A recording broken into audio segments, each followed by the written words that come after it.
Hello guys, welcome to our YouTube channel.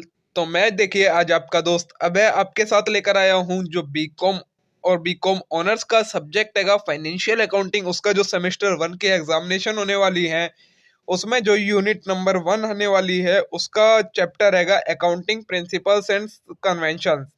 उसके आज part 2 लेकर आया हूँ। पार्ट 1 की वीडियो में हमने इससे पहले का सारा कंटेंट डिस्कस कर लिया है। अगर आपने वीडियो अभी तक नहीं देखी है तो वो चैनल पर अपलोड हो रखी है, वहां पर आप उसे चेक कर सकते हैं। और इस टाइप के कंटेंट के लिए चैनल को जरूर सब्सक्राइब कर लें और वीडियो को लाइक करना ना भूलें। तो चलिए शुरू करते हैं हम अपने आज की वीडियो। हमें देखना है आज यूजर्स ऑफ अकाउंटिंग इन्फॉर्मेशन। तो देखिए इसमें क्या बोला है, financial accounting is primarily concern with preparation of accounting information for the outsider who do not have direct access to accounting record. मतलब फाइनेंशियल अकाउंटिंग हम किस लिए प्रिपेयर करते हैं, ये हम प्रिपेयर करते हैं आउटसाइडर्स के लिए जिनको डायरेक्ट अकाउंट्स देखने की परमिशन नहीं होती है, उनके लिए अकाउंटिंग इन्फॉर्मेशन बनाई जाती है। They obtain accounting information of business from their annual report, data published by government department and information published in financial newspaper। ये कहाँ से ऑब्टेन कर सकते हैं? तो गवर्नमेंट न्यूज़पेपर, जो गवर्नमेंट डिपार्टमेंट है वो फाइनेंशियल न्यूज़पेपर इशू करती है, जैसे कि the economic time, financial express, इन सब से वो इन्हें ऑब्टेन कर सकते हैं। अब देखिए हमने देखना है कि कौन कौन यूजर्स होंगे फाइनेंशियल अकाउंटिंग इंफॉर्मेशन के। तो नंबर 1 पे आएंगे हमारे पास creditor and short term lenders. तो creditor include supplier of goods and services on credit. Creditor कौन होते हैं? जो क्रेडिट पर गुड्स एंड सर्विसेज को देते हैं। Short term lender such as commercial bank supply money for short period to business organisation. और शॉर्ट टर्म लेंडर में कौन आते हैं? जैसे कि कमर्शियल बैंक जो कि बिजनेस ऑर्गेनाइजेशन को लोन प्रोवाइड करवाती है। Banker and supplier inspect the accounting information before making loan और ग्रांटेड क्रेडिट। ये लोग क्रेडिट पर सामान या फिर लोन देने से पहले अकाउंटिंग इन्फॉर्मेशन चेक करते हैं बिजनेस ऑर्गेनाइजेशन की। They want to know whether और not the enterprise will able to meet its financial repayment obligation in time. ये किस लिए चेक करते हैं? ये देखना चाहते हैं कि जो बिजनेस ऑर्गेनाइजेशन है वो टाइम से अपनी जो फाइनेंशियल ऑब्लिगेशन होती है रिपेमेंट की वो सभी टाइम पर करती है या नहीं करती। There specific interest lines solvency, liquidity and profitability position of the business enterprise. और जो इनका इंटरेस्ट है वो सॉल्वेंसी, लिक्विडिटी और प्रॉफिटेबिलिटी पोजीशन में है या उससे कम है। Accounting serves their purpose by disclosing true and fair view of current assets in the balance sheet and profitability position in the income statement so as to assure the creditor and lender that their debt would be paid in time। तो accounting information इन्हें क्या क्या information true and fair view से information disclose कर देती है इनके current assets के बारे में और बैलेंस शीट में प्रॉफिटेबिलिटी पोजीशंस के। देखिए ये हो गया कि क्रेडिटर को जो ये फाइनेंशियल अकाउंटिंग होती फाइनेंशियल स्टेटमेंट होती है उनकी इंफॉर्मेशन की जरूरत क्यों होती है। अब नेक्स्ट है हमारे पास इन्वेस्टर। इसका क्या है? Under this category are included the existing share holder and future share holder. इसके अंदर हम किसे इंक्लूड होते हैं इन्वेस्टर में? जो शेयर होल्डर अभी हैं हमारे और जो आगे चलकर हमारे शेयर होल्डर बनना चाहते हैं। Basically they will interested in dividend that are paid. ये किस में इंटरेस्टेड होते हैं? ये जानने में कि हम अभी कंपनी शेयर होल्डर्स को कितना डिविडेंड दे रही है। They are also interested about future prosperity of their enterprises. और क्या जानने में ये जरूर ये समझते हैं कि फ्यूचर प्रोपर्सिटी प्रोस्पेरिटी क्या है एक एंटरप्राइज की। But the income statement and the balance sheet of 1 year will not be helpful to guide the investor about the future prospect. But सिर्फ 1 साल की इनकम स्टेटमेंट और बैलेंस शीट काफी नहीं है। So the accounting information must provide the detail of profit and financial position of a business. तो accounting information को क्या इन्फॉर्मेशन प्रोवाइड करनी चाहिए? प्रॉफिट और financial position of business. Show that investor can find out the progress of past few year. जिससे investor को क्या पता लगे? कुछ पिछले सालों की परफॉर्मेंस का पता लग सके। इसलिए इनके लिए अकाउंटिंग इन्फॉर्मेशन जरूरी होती है। नेक्स्ट है हमारे पास लॉन्ग टर्म लेंडर्स। अब ये क्या है? तो this category of user include debenture holder and those providing long term loans. इसमें कौन इंक्लूड होते हैं? डिबेंचर होल्डर्स और जो लॉन्ग टर्म लोन्स प्रोवाइड करवाते हैं, जैसे कि इंडस्ट्रियल बैंक और financial institution. They are interested in knowing that they will get the interest due to them and that the same will be paid when it is due and is payable। ये क्या जानने में helpful होते ये क्या जानना चाहते हैं फाइनेंशियल स्टेटमेंट जो अकाउंटिंग इन्फॉर्मेशन होती है हमारी उससे, कि जो ये इंटरेस्ट दे रहे हैं अभी वो टाइम पर दे रहे हैं नहीं दे रहे और हमें दे पाएंगे कि नहीं दे पाएंगे। They will also see to it that their principal amount is also paid on due date. ये भी जानना चाहते हैं कि क्या इनकी प्रिंसिपल अमाउंट हम पे कर पाएंगे ड्यू डेट पर या नहीं। So their main interest is in the profitability for interest payment and liquidity for the repayment of the loan amount. तो इनका मेन मोटिव क्या होता है जानना कि प्रॉफिटेबिलिटी क्या है बिजनेस की जिससे वो इंटरेस्ट की पेमेंट कर सके, और लिक्विडिटी क्या है बिजनेस की जिससे वो लोन अमाउंट की रिपेमेंट कर सके। ठीक है, नेक्स्ट है हमारे पास मैनेजमेंट। अब मैनेजमेंट में कौन कौन होता है? The owner are not only the person with the business enterprise who are interested in various aspect of the operation of law with are interested on with are interested in various aspect of operation of business. With the separation of management and ownership, the manager are responsible for carrying on the operation of the business enterprise. सिर्फ manager ही नहीं, जो भी लोग एक company के अंदर काम करते हैं वो सभी हमारे मैनेजमेंट में इंक्लूड होते हैं। और ये किस लिए, इनके लिए अकाउंटिंग इन्फॉर्मेशन किस लिए यूजफुल होती है? डिसीजन लेने के लिए, कि कोई भी अगर डिसीजन लेना होता है उससे पहले ये अकाउंटिंग इन्फॉर्मेशन को चेक करते हैं। ठीक है, यही आपको इस आगे के पैराग्राफ में दे रखा है, आप इसे पढ़ लीजिए।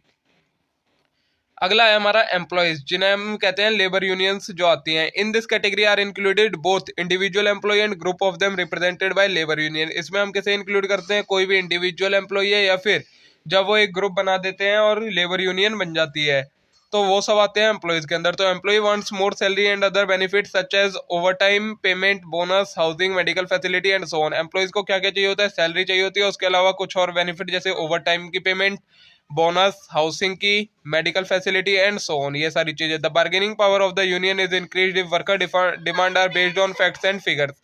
इन addition some companies regularly issue certain reports containing financial information. देखिए क्या होता है, जब ये यूनियन बनती है ये तभी डिमांड ज्यादा कर पाती है जब इन्हें correct actual facts and figures पता होंगे, वरना ये एजम्पशन के बेसिस पर कंपनी से कुछ भी चीज नहीं मांग सकती हैं। तो ये हो गया हमारा एम्प्लॉय का, कि एम्प्लॉय को अकाउंटिंग इन्फॉर्मेशन की जरूरत क्यों होती है। नेक्स्ट है government and regulatory agencies. In recent year the government are become one of the most important user of accounting information. तो इसमें कहा गया है कि अभी पिछले कुछ सालों से जो गवर्नमेंट है वो भी एक मोस्ट इंपोर्टेंट यूजर हो गया है अकाउंटिंग इन्फॉर्मेशन का। The central, state and local government have the responsibility of allocating the resources for different use. Local government होती है, स्टेट गवर्नमेंट होती है और जो सेंट्रल गवर्नमेंट होती है, तीनों की ही अलग अलग जगह पर रिस्पॉन्सिबिलिटी होती है कि वो रिसोर्सेज प्रोवाइड करवाएं सभी कंपनीज को। तो naturally they are interested in activity of business enterprise such as sales, profit, dividend policy, investment. इन सब पर ये गवर्नमेंट के भी डिसीजन से ये सारी चीजें अफेक्ट होती है। Moreover the government activities are financed through the collection of tax. जबकि गवर्नमेंट की जो एक्टिविटी है वो किससे चलती है? टैक्स से चलती है, और टैक्स तभी आएगा जब एक कंपनी अच्छी होगी। तो इसलिए अकाउंटिंग इन्फॉर्मेशन की जरूरत गवर्नमेंट को भी होती है। यही आपको दे रखा है, इसको आप रीड करिए। आगे है individual and society. People are affected by operation of business enterprises in their locality. They want to know through the accounting information the trend in the prosperity of the enterprise and also the range of activities. ये किस चीज को जानना चाहते हैं? जो एक area के पीपल होते हैं वो भी बिजनेस के ऑपरेशन से अफेक्ट होते हैं, उनके जो एरिया में बिजनेस होता है उसकी वजह से। तो ये जानना चाहते हैं अकाउंटिंग इन्फॉर्मेशन किस लिए? जो एंटरप्राइज है उसकी क्या प्रॉस्पेरिटी है और क्या क्या उसकी रेंजेस है एक्टिविटी की, क्या क्या काम वो करती है। This would enable them to assess the employment opportunity in their local area. और ये क्या चाहते हैं कि हमारे एरिया में क्या ये जो कंपनी सेटअप हो रही है ये या हैगी जो पहले से लगी हुई है वो एम्प्लॉयमेंट प्रोवाइड करवा पाएगी या नहीं करवा पाएगी। The account society as a whole is concern with the environment pollution. पूरी सोसाइटी किस लिए इंफॉर्मेशन चाहती है कि कहीं ये कंपनी से पॉल्यूशन वगैरह तो नहीं है, और ये सारी चीजें अकाउंटिंग इन्फॉर्मेशन से इन्हें पता लगती है। तो ये हो गए who are the users of accounting information. आगे है role of AI and data analytics. यह आपका इतना इंपॉर्टेंट टॉपिक नहीं है, मैं इसे आपको रीड नहीं करवा रहा, आप इसे खुद पढ़ लीजिएगा। इसमें आपको सिर्फ पढ़ना है, ये एग्जाम में बहुत कम आता है। आगे देखते हैं अब हम, हमारा है ब्रांचेस ऑफ अकाउंटिंग। जो अकाउंटिंग है उसकी क्या क्या ब्रांचेस हैंगी। तो accountants to specialise in various types of accounting work. Accountants हैं वो कई सारे वर्क में स्पेशलाइज होते हैं जो कि टाइप्स हैंगे अकाउंटिंग के। And this has result in the development of different branches of accounting. और जिसके बेसिस पर हमने अकाउंटिंग को कुछ पार्ट्स में डिवाइड कर दिया है। Some of three this division of accounting are given. कुछ में से कुछ हमें दिए गए हैं। फर्स्ट दिया गया है हमें फाइनेंशियल अकाउंटिंग। तो इसका क्या है? Accounting designed for outsider is known as financial accounting. ये वो अकाउंटिंग होती है फाइनेंशियल अकाउंटिंग जो कि बाहर वाले लोगों के लिए की जाती है। बाहर वाले लोगों में कौन? Other than owner and manager. Owner और मैनेजर के अलावा जो कोई भी अकाउंटिंग इन्फॉर्मेशन देखता है वो फाइनेंशियल अकाउंटिंग के अंदर की जाती है। It is concerned with recording of business transaction and the periodic preparation of balance sheet and income statement from such record. इसमें क्या होता है, सभी बिजनेस ट्रांजैक्शन को रिकॉर्ड किया जाता है और पेरियोडिक बेसिस पर उससे बैलेंस शीट और इनकम स्टेटमेंट बनाई जाती है. In this manner the financial accounting is useful for ascertaining profit and loss made during a given period and financial position eight the end of the period. इस financial accounting से हमें क्या पता लगता है, प्रॉफिट एंड लॉस पता लगता है जो कि एक पीरियड में होता है, और फाइनेंशियल पोजीशन पता लगती है बिजनेस की eight the end of the period. ये हो गया हमारा फाइनेंशियल अकाउंटिंग. सेकंड है गई मैनेजमेंट अकाउंटिंग. इसमें क्या होता है, it is concern with interpretation of accounting information to guide the management for future planning decision making control.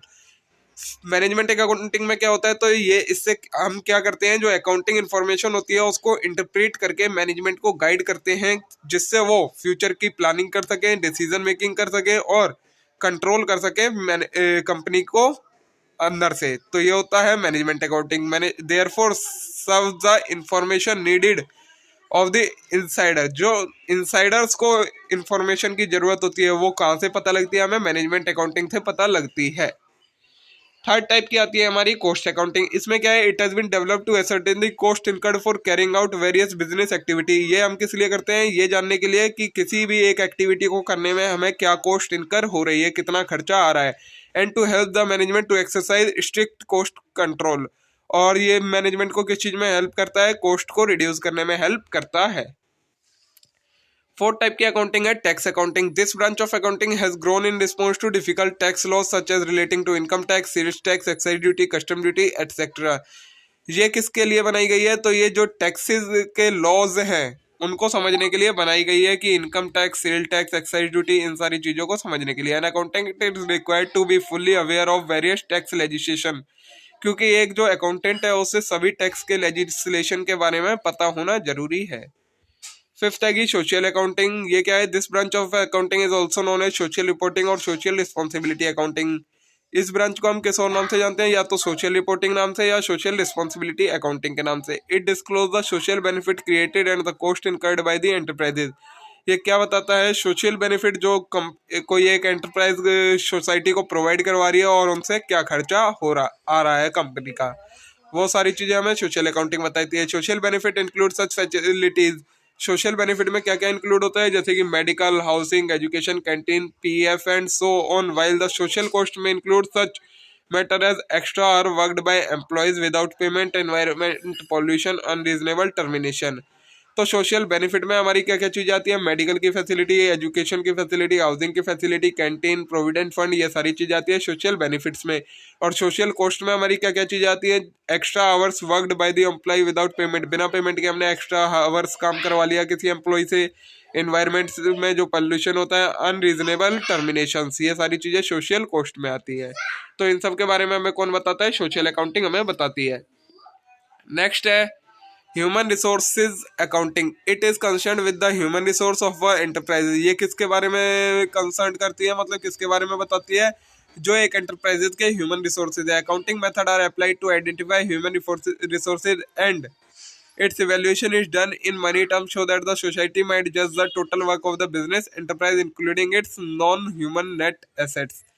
ये किस लिए करते हैं हम, ये जानने के लिए कि क्या क्या ह्यूमन रिसोर्सेज है हमारे बिजनेस के अंदर, और उनका इवैल्यूएशन हम करते हैं किसकी, मनी की टर्म में उसका इवैल्यूएशन करते हैं, जिससे लोगों को पता चल सके कि टोटल वर्क कितना किया है एक बिजनेस एंटरप्राइज ने. It is therefore an accounting for the people of organisation. ये किसके लिए की जाती है, ऑर्गेनाइजेशन के पीपल के लिए की जाती है. 7 टाइप की अकाउंटिंग है ये हमारी नेशनल अकाउंटिंग. इसका मतलब क्या होता है, national accounting means the accounting for the nation as a whole. ये किसके लिए की जाती है, पूरे नेशन के लिए की जाती है accounting. It is generally not concerned with the accounting of individual business entity and is not based on generally accepted accounting principle. ये किसी एक इंडिविजुअल बिजनेस एंटिटी की नहीं होती और ना ही ये फॉलो करती है किसको, जनरली एक्सेप्टेड जो अकाउंटिंग प्रिंसिपल है उन्हें. It has been developed by economist and the statisticians. ये किसने बनाई है, इकोनॉमिस्ट ने, और जो स्टैटिस्टिशियंस होते हैं उन्होंने इस अकाउंटिंग को बनाया है. तो ये हमारी 7 टाइप्स की अकाउंटिंग आज हमने देखी है. अब आता है हमारा topic basis of accounting. Accounting का बेसिस क्या है, तो the business enterprises use accounting to calculate the profit from the business activity at the end of the given period. जो बिजनेस एंटरप्राइजेज है वो अकाउंटिंग क्यों करते हैं? किसी भी एक पीरियड के एंड में, उस पीरियड में हमने टोटल कितना प्रॉफिट या लॉस कमाया है उसको जानने के लिए हम अकाउंटिंग करते हैं। There are two basis of calculating profit, namely the cash basis and accrual basis. यहाँ हमारे पास दो बेसिस होते हैं प्रॉफिट को कैलकुलेट करने का, एक कैश बेसिस होता है, एक एक्रूअल बेसिस होता है। तो देखिए सबसे पहले आएगी कैश बेसिस ऑफ अकाउंटिंग। इसमें क्या होता है? In the basis of accounting the income is calculated as the excess of actual cash receipt in respect of sale of goods services properties over actual cash payment regarding purchase of goods, expense on rent, electricity, salaries etcetera. इसमें हमारा क्या होता है? Income कैसे calculate की जाती है? जितनी हमारे पास कैश रिसिप्ट आई है, मतलब कैश में पैसा आया है, किस किस चीजों से आता है? गुड्स की सेल से, सर्विसेज की सेल से और प्रॉपर्टी की सेल से। उसमें से जब हम माइनस कर देते हैं किसे, कैश की जो भी हमने पेमेंट करी है, जैसे कोई गुड्स खरीदे हैं, रेंट का एक्सपेंस है, इलेक्ट्रिसिटी का एक्सपेंस है या सैलरी का एक्सपेंस है, जब कैश रिसिट्स में से कैश पेमेंट को लेस कर देते हैं तो जो हमारे पास बचता है वो बचती है हमारी income. Credit transaction are not recorded at all including adjustment for outstanding expenses and accrued income items. इसमें हम कोई भी क्रेडिट की जो ट्रांजैक्शन होती है उसे रिकॉर्ड नहीं करते, चाहे वो एडजस्टमेंट हो आउटस्टैंडिंग एक्सपेंसेस की या एक्रूड इनकम्स की। This method is useful for professional people like doctor, engineer, advocate, CS, brokers and small traders. ये वाला मेथड किसके लिए अच्छा होता है? जो प्रोफेशनल पीपल्स होते हैं, जैसे कि डॉक्टर हो गया, इंजीनियर हो गया, एडवोकेट हो गया, चार्टेड अकाउंटेंट हो गए, ब्रोकर्स हो गए और स्मॉल ट्रेडर्स हो गए। It is simply to adopt because there are no adjustment entry. ये आराम से अडॉप्ट किया जाता है क्योंकि इसमें कोई भी एडजस्टमेंट की एंट्री नहीं होती। But this basis does not disclose the true profit because it does not consider the income and expense item which related to the accounting period but not paid in the cash. But इससे हमें जो true profit है, मतलब असली profit का पता नहीं लग पाता, क्योंकि कुछ आइटम्स ऐसे होते हैं जो कि हमारे इसी अकाउंटिंग पीरियड से रिलेट तो करते हैं बट उनकी अभी तक पेमेंट नहीं हुई होती है। Moreover this method is not applicable where the number of transaction is very large and expenditure on fixed assets is high. और ये वाला मेथड कहाँ एप्लीकेबल नहीं होता है? जहाँ पर बहुत सारी ट्रांजेक्शन होती हैं एक दिन के अंदर और जो फिक्स्ड एसेट्स हैं उन पर खर्चा भी ज्यादा होता है। द इनकम और profit is calculated with the help of receipt and payment account. और इसमें जो इनकम या फिर प्रॉफिट है हम कैसे कैलकुलेट कर सकते हैं? रिसिट और पेमेंट अकाउंट की मदद से प्रॉफिट कैलकुलेट कर सकते हैं। ये हो गई हमारी कैश बेसिस ऑफ अकाउंटिंग। अब आता है हमारा एक्रूअल बेसिस ऑफ अकाउंटिंग। तो under this method the item of income are recognised when they are earned and not when the money is actually received later. इसके अंदर हम इनकम कब मान लेते हैं? जब भी हम किसी इनकम को कमा लेते हैं, चाहे मनी मिली हो हमें या ना मिली हो, बस हमारी इनकम हुई होनी चाहिए तो हम उसे इनकम में रिकॉर्ड कर लेते हैं। Similarly expenses item are recognised when incurred and not when actual payment are made. ऐसे ही एक्सपेंसेस जब हमें पता लग जाता है कि हाँ एक्सपेंस हुआ है तभी हम उसे रिकॉर्ड कर लेते हैं, फिर चाहे भले ही हमने उसकी पेमेंट की हो या ना की हो। It means revenue and expenses are taken into consideration for the purpose of income determination on the basis of accounting period to which they are related। इसका मतलब क्या हुआ कि जो एक्सपेंसेस है और इनकम हैंगी, रेवेन्यू हैगा, उसको हम कब मान लेते हैं? उसी पीरियड में इंक्लूड कर लेते हैं जिसमें ये हुए होते हैं, जिससे ये रिलेट करते हैं। The accrual basis make a distinction between actual receipt और cash and the right to receive cash for revenue and the total actual payment और legal obligation to pay expenses. Accrual basis में क्या होता है? एक distinction आ जाती है, मतलब एक डिफरेंस आ जाता है केस बेसिस से। केस बेसिस में हम एक्चुअल कैश रिसिप्ट और एक्चुअल कैश पेमेंट से करते थे इनकम कैलकुलेट, बट इसमें हम क्या करते हैं? जो हमारी एक्चुअल कैश पेमेंट हुई है वो भी, और जिसमें हमें वो एक्चुअल कैश रिसिप्ट हुई है वो भी, और जिस ट्रांजैक्शन में हमें राइट है कि हमें पैसा मिलेगा उसको भी हम इसमें इंक्लूड कर लेते हैं। और ऐसे ही जितनी एक्चुअल कैश पेमेंट की होती है हमने उससे भी लेते हैं, और जिसमें हमारे पास अभी ऑब्लिगेशन है, मतलब हमारे लाइबिलिटी है कि हमें अभी पे करना है, उसे भी हम इसमें इंक्लूड कर लेते हैं। It means that income accrued in the current year becomes the income of current year whether the cash for that item of income is received in the current year or it was received in the previous year or it will be received in the next year। इसका मतलब क्या हो गया? हम कोई भी income कब मान लेते हैं? करंट ईयर में ही मान लेते हैं। अगर करंट ईयर से वो रिलेट करती है, फिर चाहे हमें कैश अभी मिला हो, चाहे पिछले ही साल मिल गया हो, चाहे आगे आने वाले सालों में मिलने वाला हो, उसे हम अपनी इनकम को मान लेते हैं। The same is true for expense item. ऐसे ही एक्सपेंस के लिए भी होता है, ठीक है। बाकी आपको अब यही दे रखा है पूरे में, दोबारा दोबारा बता कर इतना काफी है आप लोगों के समझने के लिए। थर्ड टाइप का और दिया है इसमें, मिक्स्ड और हाइब्रिड बेसिस ऑफ अकाउंटिंग। अब इसमें क्या है, under this method revenue are recognised on cash basis while the expenses are recorded on accrual basis. ये है हमारा मिक्स्ड और हाइब्रिड बेसिस ऑफ अकाउंटिंग है, जिसमें हम रेवेन्यू तो कब मानते हैं, जब हमें कैश मिलता है तभी मानते हैं, बट एक्सपेंसेस को हम कब मानते हैं, जब वो इनकर हो जाते हैं। इसमें दिया रेवेन्यू को कम मानते हैं कैश बेसिस के अकॉर्डिंग और एक्सपेंसेस को एक्रूअल बेसिस के अकॉर्डिंग। मतलब हम इसमें जो रेवेन्यू है वो तो सिर्फ कैश वाले ही इंक्लूड करते हैं, जब हमें कैश मिलेगा तभी हम रेवेन्यू मानेंगे, अपना इनकम मानेंगे। बट एक्सपेंस हम कब मान लेते हैं, जब भी हमें पता लग जाता है कि हाँ हमारा एक्सपेंस हुआ है, फिर चाहे हमने पेमेंट की हो चाहे ना की हो। The purpose is to remain cautious safe and 100% certain for revenue item and make adequate provision for expenses.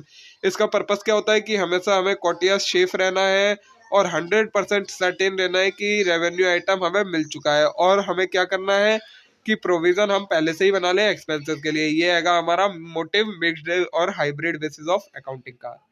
तो देखिए दोस्तों, आज हमने ये अपना बेसिस ऑफ अकाउंटिंग का भी कंसेप्ट क्लियर कर लिया। आज हमने ये सारी चीजें देखी है। अब हम मिलेंगे नेक्स्ट वीडियो में आगे के कंटेंट के साथ, जहाँ पर हमें शुरू करना है अकाउंटिंग कंसेप्ट से। इससे पहले के कंप्लीट चैप्टर को मैं आपके 2 वीडियो के पार्ट्स में कंप्लीट कर चुका हूँ। फर्स्ट वीडियो अपलोड हो रखी है, सेकंड वीडियो हो गई आज का पार्ट। अब हम मिलेंगे पार्ट 3 में अकाउंटिंग कंसेप्ट के साथ। तब तक के लिए आप इस वीडियो को लाइक करें और चैनल को जरूर सब्सक्राइब कर लें इस टाइप के और इम्पोर्टेंट कंटेंट लेने के लिए। तब तक के लिए थैंक यू।